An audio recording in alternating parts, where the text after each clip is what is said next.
All right, today we are diving into one of the biggest shifts in personal finance of our generation, the rise of app investors. Over 26 million people now use Robinhood, and more than half of them are under the age of 35. A lot of young investors, their first stock purchase didn't come through a traditional advisor, it came through a swipe on their phone. It has become gamified investing, and we've seen meme stocks explode, crypto crashes, and entire communities on Reddit moving markets in minutes. So is this a new era of financial freedom, or is this a dangerous game? And today we have Stephen Weitzel. He's a financial planner and managing partner at Reveille Wealth Management. He's going to help us break this down. So Stephen, it's great to have you. You have built a seriously impressive platform, going from Georgia Tech to co-founding Reveille Wealth Management, now serving as the managing partner. You don't just talk about markets, but you are out there on the national stage doing it. You've been featured on Stock Market TV as a regular guest commentator, and your recognition by Forbes as one of the best in-state wealth management teams speaks volumes about the credibility you have built. So, how are you? Welcome. I'm doing good. Thank you, David. Good to be here. Yes, thank you, thank you. So let's normalize Stephen Weitzel for a second. Let's Yeah. start with, who was Stephen Weitzel in high school? So in high school, you know, I played golf.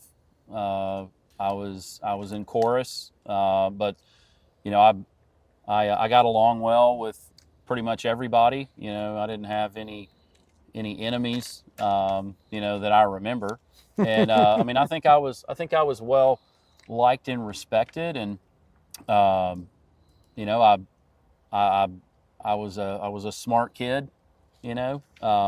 But I enjoyed my time in high school. I went to Fayette County High School, and enjoyed my time growing up here. That's awesome. So, as you probably know, we have some connections because I coached baseball about the same time you were a student, I believe. What year did you Yep. graduate?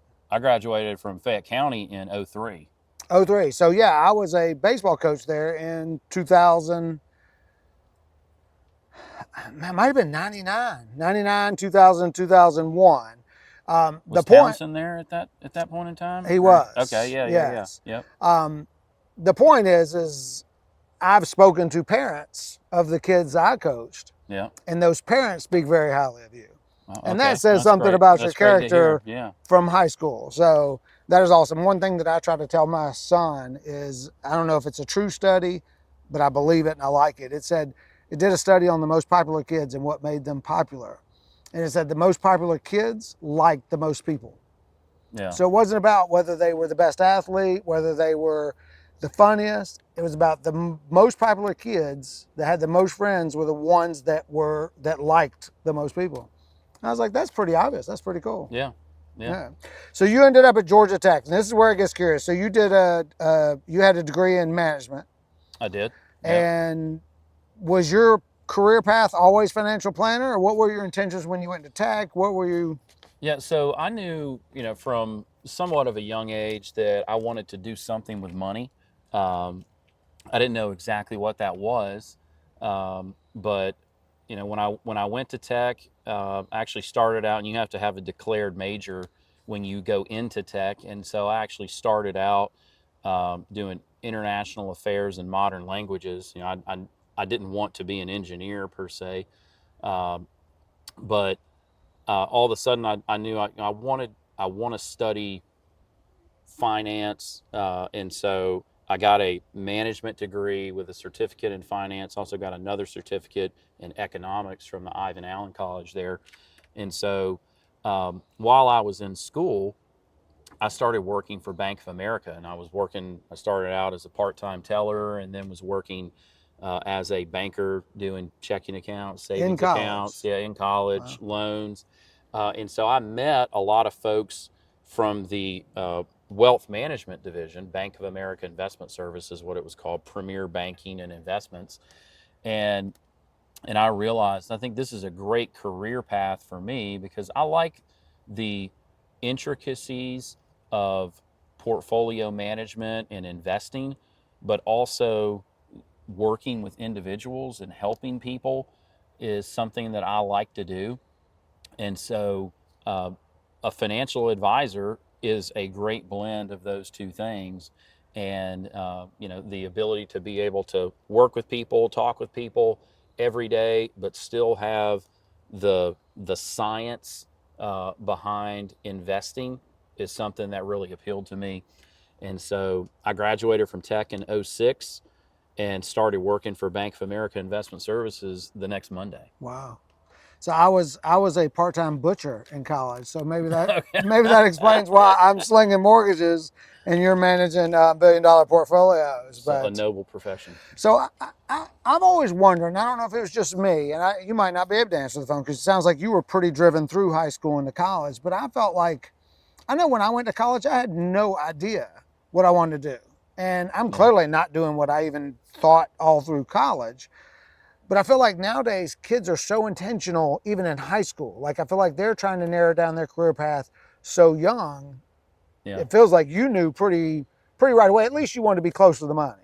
Yeah, I knew I wanted to do something with money, but of course that's a very broad statement, right? And then, like when I was in college, this whole everybody said they wanted to be an investment banker, but nobody knew exactly what an investment banker was. And so a lot of people might think that what I do now is investment banking. It's not. I do investments, we manage portfolios, we do financial planning.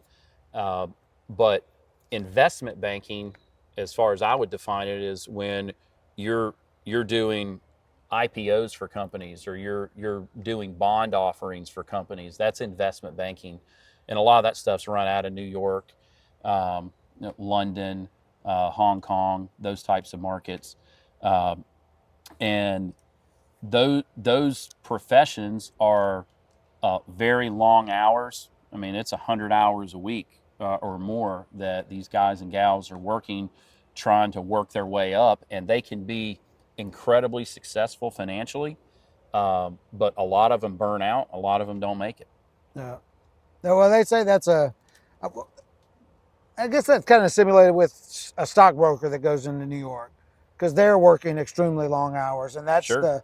the short career. Isn't that a very short career typically for people that are doing that? Yeah. Or So is it even the same with people aren't actually on the floor as much anymore? yeah. Well, I mean, I would say for what they used to call stockbrokers, right, would now be a financial advisor who's working for any firm out there on the street, and it's still hard to succeed in this profession over time because uh, the largest firms, they'll hire 100 folks knowing that only 5 of them are going to make it.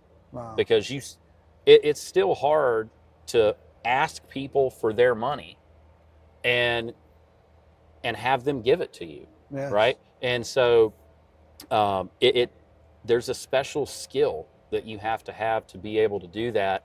You've got to be knowledgeable, credible, reputable, and you have to be able to convey your value of how you're going to be able to help somebody for them to sign their life savings over to you and say, I want you to help me with this.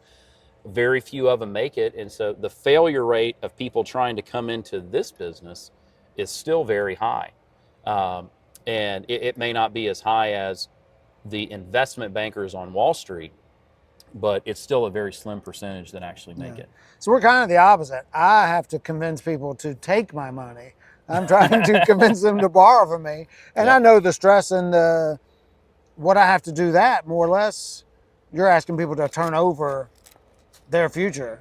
And I think people Sure. still have the seeds in their head from, the people that did not take care of people's money in the past. Yeah, and I think the difference there is that you have to really be able to impress upon somebody that you're going to provide them the care and attention that they need for this money because you recognize that it may be everything that they have, and they're placing a tremendous amount of faith in you, and that's something that somebody in my position should never take lightly. Right.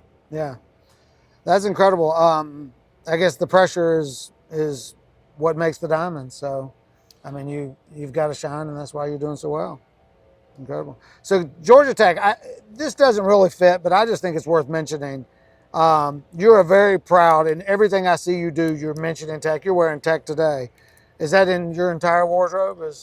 I mean, not every day are we wearing Georgia Tech apparel, but I feel like I've been very blessed in my life, and a lot of that I owe back to my time at Georgia Tech, and not just the incredible education that I got while I was there, but we talk about high school earlier, and I was a really good student in high school, but I'm an auditory learner. And so when I was in high school or all throughout my educational development, if I was sitting in class paying attention, I was learning what I needed to learn and I was going to do well. Well, at Georgia Tech, that apple cart got upset some.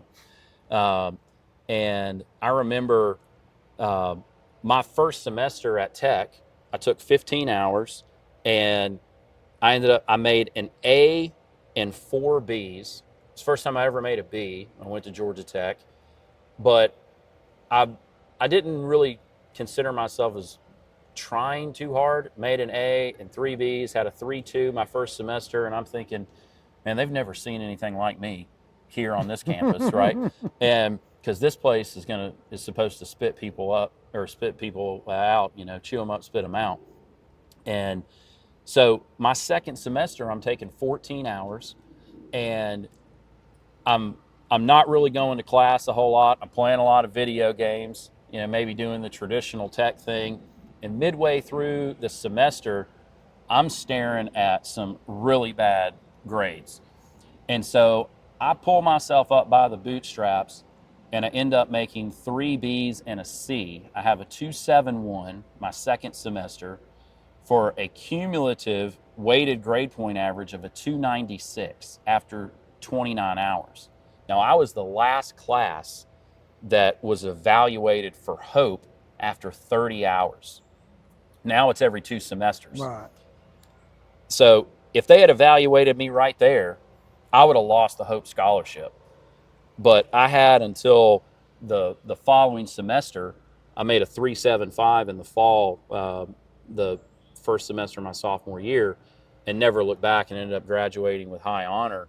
But it was that second semester at Tech where I finally learned how to learn. I learned how to study.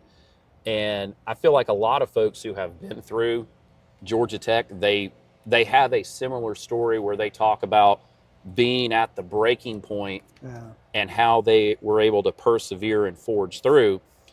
But I say all that to say that moment right there was just defining in who I was as a person, and that we're going to face challenges in our life, and you've got to be able to find a solution to overcome those struggles. And so not just my diploma, but what I learned about who I am while I was at Tech gives me an incredible amount of respect and reverence for that school. And so I like to do as much as I can to be able to pay that back to the school, to maybe give other people the opportunity to experience the same thing. So was there a teacher or a counselor or maybe a group of friends that was there in that defining moment, or was that just a decision you knew what you wanted and you knew you weren't going to get there going down the same path? Yeah, I mean, that was really just, conversations I had with my family, and just really knowing, hey, look, it's time to buckle down. And because there's great faculty at Georgia Tech, and I have some great professors that I've studied under while I was there and learned a lot. I'm even connected to a couple of them today. But, these professors, I remember one of them telling us at the beginning of a semester that these are research professors, and they teach classes out of obligation. That's not how they get paid. Right. And so they don't care if you pass their class or not. And so you got to look inward in those periods of time and decide for yourself, what do you want out of this? And so you got to pull yourself up by the bootstraps. I think that's why there's so much growth in college, because they don't care. And some kids get mad that the teacher doesn't care. And it's like, well, no one else is going to care later. This is your This is where it's time for you to decide what you want to do, and you got to fix it yourself a lot of times. So that is, are these moments what you and your wife has established an athletic scholarship at Georgia Tech? Yeah, so I mean that's one of the reasons, and so um, you know I'm a firm believer that in the United States of America, that education is the main component of social mobility, and that it doesn't matter where you grow up, from what socioeconomic background, you get an education and you have the drive and desire to better yourself, that you have the ability to change your social status, and education being the main vehicle for that. And so I remember my wife and I went to a scholarship endowment dinner and heard one of the athletes give a testimonial, and it's somebody who's a local kid playing baseball, and he came from very, very humble beginnings.